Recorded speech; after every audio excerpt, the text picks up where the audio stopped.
which is one of the reasons why she's not, the two of them aren't here.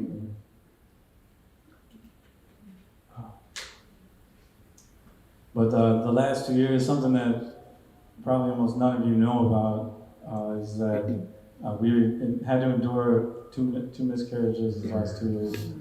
And so tomorrow will be 22 weeks that we're into this one. So we're feeling really good about that one. The other two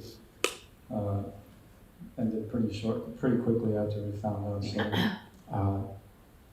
that was really hard. And after the first miscarriage, Erica had a dream that she had given birth to this little baby girl, and she said it was so hyper-vivid, I could smell her skin, and I remember what her little toes looked like, and she was like, why would my dreams do that to me after this? And I was pretty quick on my feet that morning, I guess, and I said, usually our dreams don't come to torture us or haunt us like that, and I think it would be so easy for us to say, especially at our ages right now, we're kind of getting on the upper end of pregnancy ability, that we could easily just say, we can't do this again.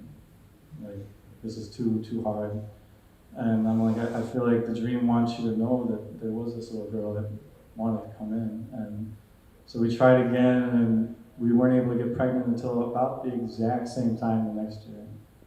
And everything felt good at first until about 7 weeks, and then Erica said she just didn't even feel pregnant at all.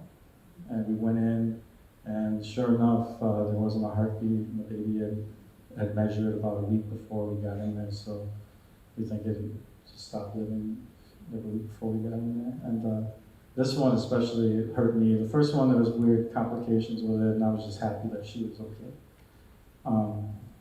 This one, I was like, this is the little girl. And it just like shattered my heart. And I had a dream that morning. We went into the ultrasound where I was being reintroduced to this person that I understood I knew from before. And it was this very big before, like almost like before this life. And she was an adult woman in the dream. She was beautiful. She just like had this presence and radiance and just felt so put together. And I had like this fatherly like admiration for her. And I woke up retaining her name, and her name was Marissa. And when I looked up the meaning of the name Marissa, the big one that jumped out at me was the desired child. And I'm like, wow. So this is an adult image of our daughter that wants to come through. Like Erica got the infant version to hold on to, and now I have this image. And I walk into the ultrasound like, yay, son. Like, I'm going to meet someone today. I had a dream that I was being reintroduced to someone I knew from before. And we find out that there's no heartbeat, and I'm just so brutalized. I'm like, why? Why would you do that to me? And I have to like eat my own medicine, where I'm like, are you gonna let this kind of heartache deter you from, like, you now have this image yourself of the daughter. Are you gonna be strong enough to try again a third time and possibly have it happen again? Are you that strong? It was brutal. And since I know Maureen is here, I have to tell this part of the story. We're getting labs done after we left the midwife, and we're sitting in the lobby, and over the intercom plays the Toni Braxton song, Unbreak My Heart. And I am going like this. Why are you doing this to me? This is like a car song, so I can just cry my eyes out in the car, not here in the lobby in front of all these other pregnant women. And I'm just like, it's one of those things where you're just like, God, thank you, but damn you. And if you do not know that song, the chorus of that song goes like this. Excuse me.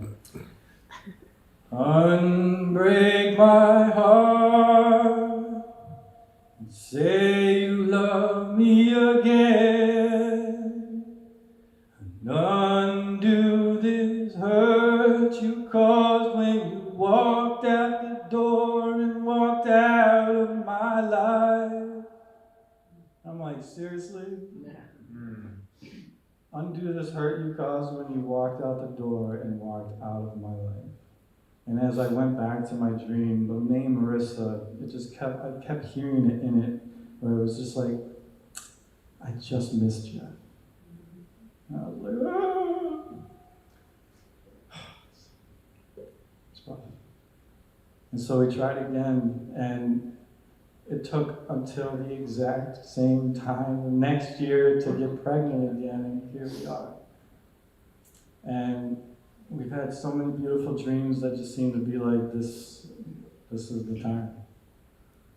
And we're really praying for that, so I hope you guys join me in praying for that, because, oh my God. And so I had this dream just a week before our first ultrasound at 9 weeks, and I understood that the baby was at the house, and I hadn't met the baby yet. And I go in the house, and Erica's there, and her sister, and my mom, and it felt like a bunch of female women. A lot of feminine energy in the house, and everyone was a buzz, and they're all excited, oh, baby's here, da, da, da. And I just beeline into the crib, and I pick the baby up, and baby's so sweet, and it's all swaddled, and just cooing, and all of a sudden, this music just rises in the dream, and it's so redeeming, and it just like reaches in to all of my grief from the past 2 years, and it just pulls it out and just lets it pour out. And oh my God, and the chorus was so beautiful, and the only words that I could remember when I woke up were, here we are. And I was like, oh my God. And I wake up at 6:30 in the morning, just wide awake, I can't get back to bed, and I have a few hours before I have to go to work, and I'm like, I'm not writing this song. Like, I need to see the ultrasound before you expect me to write this song. Like, are you serious right now? This is asking a lot. But I went downstairs anyways, I just kept moving, and I pulled up my recording program, and I went to start a new file, and I saw a file that I recorded a couple weeks before, just the chord progression, I didn't want to forget it, and I'm like, I think that might have been like almost perfect for this. And I'm listening to it, and I just break down, I'm just crying, I'm like, this is totally the song. And the chorus just comes out of me real quick, and I'm like, I still have an hour before I gotta be getting ready for work. I can maybe try to write a little verse, because the chorus just feels so perfect. And the verse just pours out of me, and I'm just bawling while I'm writing it, because it's just touching every little piece of my grief over this. And the second day I do the same thing, I'm just bawling while I'm writing it. And the third day I write the bridge, and all of a sudden, in about 3 hours worth of songwriting sessions, I have a complete, beautiful song. And I'm just like, don't you dare give me anything like this, and then pull the carpet out from underneath me next week, because I will never play this song again. And I'm like, I want to so bad. So this song is called Here We Are.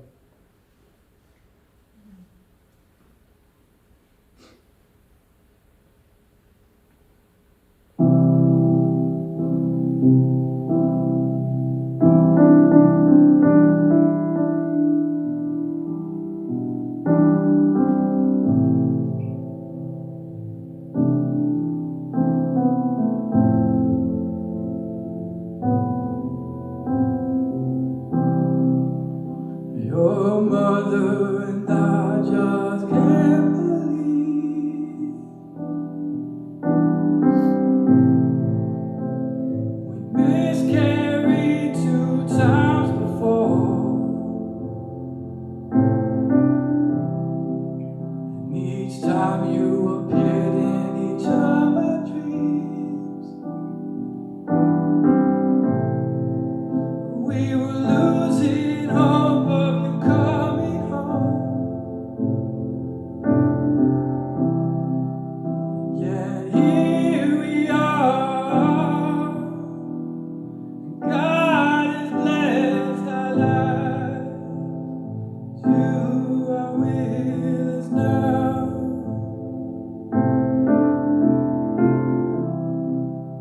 Yeah, here we are. God has blessed our lives. You are with us now.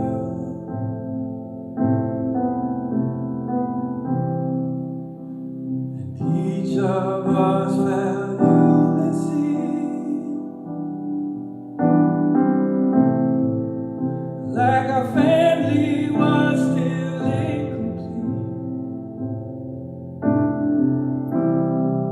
And when your brother would ask for us and leave, it would break our hearts for our missing piece. And yet here we are. God has blessed our lives. You are with us now. Yeah, here we are. God has blessed our lives. You are with us now.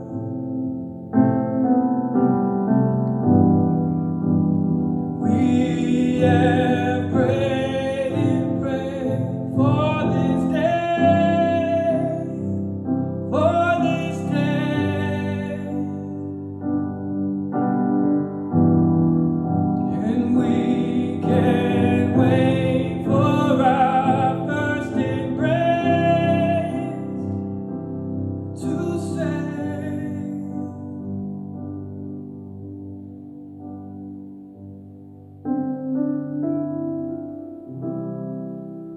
look, here you are,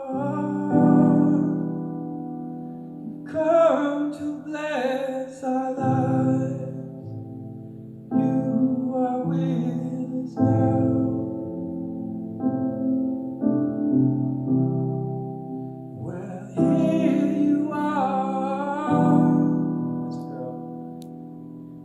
Welcome to our life.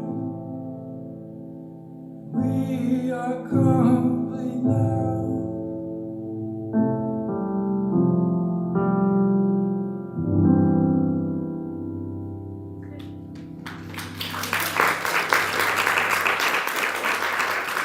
Thank you so much. Thank you so much.